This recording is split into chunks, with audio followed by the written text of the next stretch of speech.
Hello everyone. आज मैं business management second year third semester का एक इम्पॉर्टेंट थ्योरी लेके आया हूँ आप लोगों के साथ। और मैं अपना अगर क्विक इंट्रोडक्शन दूँ तो मैं समीर मिश्रा हूँ। And right now I am here to make easy business management for you. चलिए, आइए बात करते हैं और इम्पॉर्टेंट थ्योरीज पे। मेरा पहला या दूसरा वीडियो, सो मेरी आवाज़ में थोड़ी सी आपको हिचकिचाहट लग रही होगी, but I you can manage it please. चलिए, तो आपने सब्सक्राइब तो कर ही दिया होगा। Thank you. देखिए, ये जो मैनेजमेंट की थ्योरी है, इसमें एक थ्योरी है मैस्लोस हिरार्चिस ऑफ नीड्स थ्योरी। इसका अगर मैं आपको बेसिक एकदम बताऊं, तो इसमें बेसिक में बस यही है कि इसमें मैस्लोस जी मानते हैं कि अगर इंसान की बेसिक नीड्स अगर नहीं पूरी हुई हैं, तो वो अपनी सेकंड लेवल नीड के लिए सोचता ही नहीं है।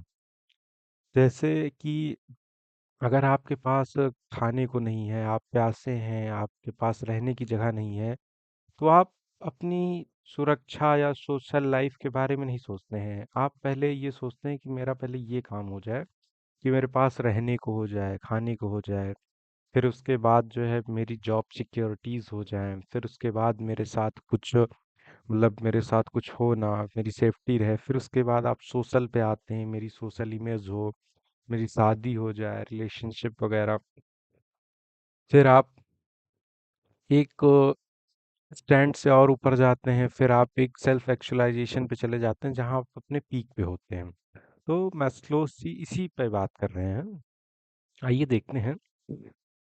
मैस्लोस के अकॉर्डिंग इंसान की मोटिवेशन, उसकी प्रेरणा उसकी ज़रूरतों से आती है, ये देखिए। और ये एक पिरामिड पे डिफरेंट डिपेंड करता है। और आपको मैंने ये पिरामिड दिखा दिया है, जैसे इसमें physiological, safety, social, self esteem और सेल्फ एक्चुअलाइजेशन। ठीक है, ये एक पिरामिड होता है। अगर आप इसको एग्जाम में बना देंगे तो इससे भी आपको नंबर मिल जाएंगे। चलिए देखते हैं। इसमें मैस्लोस की 5 लेवल ऑफ नीड्स देखते हैं। उसमें पहली नीड है फिजियोलॉजिकल नीड्स, यानी बेसिक ज़रूरतें। देखिए, अगर आप आपकी बेसिक ज़रूरतें नहीं पूरी हैं, तो आप कितना भी हो, आप एक बार सोचेंगे ना, जैसे खाना, पानी, सांस, मतलब एयर, अच्छी हवा। जैसे आप देखिए दिल्ली में AQI बहुत आगे चला गया है। तो आदमी सोचता है ना, पहले ये मेरी बेसिक नीड है। तो अगर आपके आपके भूख लगी है, तो आप अपनी रिस्पेक्ट नहीं देखोगे, आप पहले पेट भरने के बारे में सोचोगे। ठीक है, ये मैस्कुलॉजी की पहली बातें थी। फिर उसके बाद आती है सेफ्टी। एक बार आपको खाना पानी रहने की व्यवस्था हो गई, तो फिर आप सोचते हो कि सेफ्टी रहे, मेरे पास जॉब सिक्योरिटी हो, पैसा हो, घर हो, लॉ एंड ऑर्डर ठीक हो। ठीक है, देन उसके बाद फिर आप आते हो सोशल पे। फिर आप सोचते हो कि मेरी फैमिली हो, प्यार हो। और इंसान अकेला नहीं रहना चाहता, मैं आपको एकदम सोशल, तो वो सोशल होता है। फिर उसके बाद आप इस टीम नीड्स पे आते हैं कि यहाँ पे आप रिस्पेक्ट, स्टेटस, मान सम्मान, पहचान सब चाहते हैं। ठीक है, तो उसके बाद फिर मान सम्मान पे आते हैं। फिर देन उसके बाद हम लोग जो है आगे बढ़ते हैं, तो फिर सेल्फ एक्चुअलाइजेशन, जहाँ आप अपनी कैपेसिटी के अनुसार आप अपने हाईएस्ट पे हैं। यहाँ आप गोल अचीव करना वगैरह, ये आपका बेस्ट वर्जन बन जाता है। यहाँ पे एक टीचर अपना बेस्ट करता है, या एक आर्टिस्ट है वो अपना बेस्ट करता है। तो मतलब एक सिंपल सा मैं आपको बताऊं, तो पहले खाना, फिर सेफ्टी, फिर फ्रेंड्स, फिर रिस्पेक्ट, फिर success.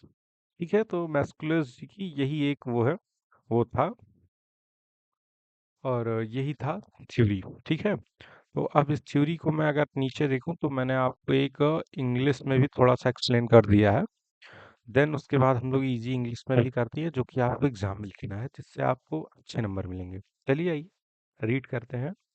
Maslow's hierarchy of needs is a motivational theory in physiology that explains human behavior is driven by different level of needs. Hierarchies मतलब होती है कि एक सीरीज, एक सीक्वेंस, पदानुक्रम। जैसे आप एक स्टेप के बाद एक स्टेप, एक स्टेप के बाद एक स्टेप, स्टेयर्स पे जैसे आप चलते हैं, लेडर्स पे, वैसे। ठीक है, it usually represent as a pyramid with 5 stage. जैसे मैंने आपको पिरामिड दिखाया नहीं था इधर, ये देखिए पिरामिड। ना, physiological, safety, then social, then self esteem, then फिर सेल्फ एक्चुअलाइजेशन। अगर फिजियोलॉजिकल नीड्स अगर हमारी नहीं पूरी हुई है तो हम सेफ्टी, सोशल, सेल्फ एस्टीम के बारे में नहीं सोचते हैं। ठीक है। देन अब हम चलते हैं आगे। At the base are physiological, मतलब जो मैंने आपको हिंदी में बताया देखिए वही लिखा हुआ है। Physiological needs such as a sleep, shelter, water, air. So ये हो गया इंग्लिश में। Then which are essential for survival. देखिए बिना खाना पानी के तो आप रह नहीं सकती, ये तो इसेंशियल चीज़ें हैं सर्वाइवल के लिए, तो बेसिक नीड्स है। देन एक बार जब ये हमको मिल जाती है, once these are made, individual seek safety. फिर वो आदमी सेफ्टी के बारे में सोचता है कि भाई अब सेफ्टी हो इन चीज़ों की, और मेरे को ये मिले, जॉब सिक्योरिटी हो, मेरी हेल्थ अच्छी रहे। और फिर उसके बाद जो है लव एंड बिलोंगिंगनेस आता है, जिसमें आदमी देखता है कि भाई मेरी थोड़ी सी जो है फैमिली हो और लोग मुझसे प्यार करें, which includes relationship, social connections भी होते हैं इसमें, इंक्लूड्स होते हैं। देन फिर उसके बाद व्यक्ति सोचता है कि अब हमारी स्टीम स्टीम नीड्स हों, यानी अब वो रिस्पेक्ट चाहता है कि समाज में उसकी लोग इज्जत करें और मान मर्यादा सम्मान हो, सेल्फ कॉन्फिडेंस आता है इससे। और उसके बाद एट द टॉप, पिरामिड के एकदम टॉप में होता है सेल्फ एक्चुअलाइजेशन। ठीक है। सेल्फ एक्चुअलाइजेशन मतलब देखिए ये आपका एकदम पीक है। मतलब इसमें अगर कोई आर्टिस्ट है तो वो सबसे अच्छा पेंट बना रहा है, और कोई टीचर है तो वो सबसे अच्छा पढ़ा रहा है। इसमें full potential, creativity, personal growth सब कुछ होता है। तो मैस्कुले जी सजेस्ट करते हैं कि आदमी की पहली आप लोअर लेवल्स की नीड को सेटिस्फाई होगा इंडिविजुअल, फिर वो फोकस करता है हायर लेवल नीड्स पे। ठीक है। और आज की थ्योरी हम लोग यही ख़त्म करते हैं। और तो इसमें मैं आपको और बता देता हूँ कि अगर आपकी जो है लोअर लेवल नहीं पूरी है, सेटिस्फाई आप नहीं है, तो आप हायर लेवल पे नहीं ध्यान देंगे। और आप कभी भी फिर गोल्स वगैरह पे ध्यान नहीं दोगे। ठीक है, ये लाइन हम फिर से रीड कर लेते हैं। The importance of this theory lies in its ability to help managers, educators, and leaders understand human motivation and design strategies that support both personal और ऑर्गेनाइजेशनल ग्रोथ की। हमको उसकी ग्रोथ को भी देखना है कि भाई देखो इनका जो है पर्सनल ग्रोथ तो हुई, साथ साथ हमारा ऑर्गेनाइजेशनल ग्रोथ हो। तो यही थी सर मास्लो की थ्योरी। और अगर आपको इसमें कुछ डाउट हो तो पूछ लीजिए। बाकी हमने अब अगले चैप्टर में हम आपको इसमें पढ़ाएंगे हर्जबर्ग्स की थ्योरी। ठीक है, थैंक यू।